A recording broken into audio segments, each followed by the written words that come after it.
hello guys welcome back to Shiva vibes కల్కి క్యా హువా G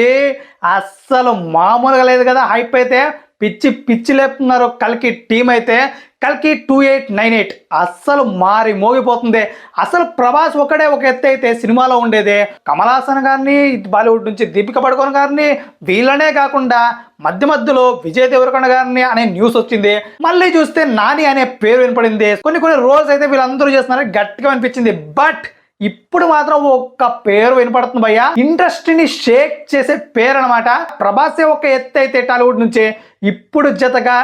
tiger NTR చేరాడు ఎస్ అండ్ ఆ క్యారెక్టర్ వచ్చేసి పరశురామ్ అనే క్యారెక్టర్ ఎస్ మన మహాభారతంలో పరశురామ్ ఎంత పవర్ఫుల్లో ఈ సినిమాలో ఎన్టీఆర్ అంత పవర్ఫుల్ పరశురాముడు అంటే చాలా మందికి తెలియకపోవచ్చు కానీ బట్ 90s కిడ్స్కి మాత్రం పరశురాముడు అంటే ఎంత పవర్ఫుల్లో చాలా బాగా తెలుసు ఒక చేత్తో గొడ్డలు పట్టుకొని ఇంకో చేత్తో బాణం పట్టుకొని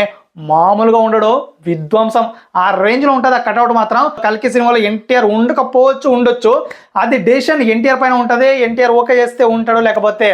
లేదనమాట సో మొత్తానికైతే వార్తలు అయితే గట్టిగా వస్తున్నాయి అందులో డౌట్ లేదు సోషల్ మీడియా మొత్తం ఇదే ప్రచారం అవుతుంది సో ఉంటే మాత్రం బాగుంటుంది బట్ మంచి హీరోలు అండ్ మంచి హైప్ ఉన్న క్యారెక్టరైజేషన్ ఉంటే చాలా బాగుంటుంది సో పరశురామ్ అనే క్యారెక్టర్ అలాంటిదే అని నేను అనుకుంటున్నా మరి మీరేమనుకుంటున్నారో తప్పకుండా మన కామెంట్లో తెలియచేయండి భయ్య ఎన్టీఆర్ ఈ కల్కి సినిమాలో చేయడం బెస్టా చేయకుండా ఊరికే సినిమాలు చేసుకోవడం సింగిల్గా బెస్టా తప్పకుండా మన కామెంట్లో తెలియచేయండి and please subscribe Shiva vibe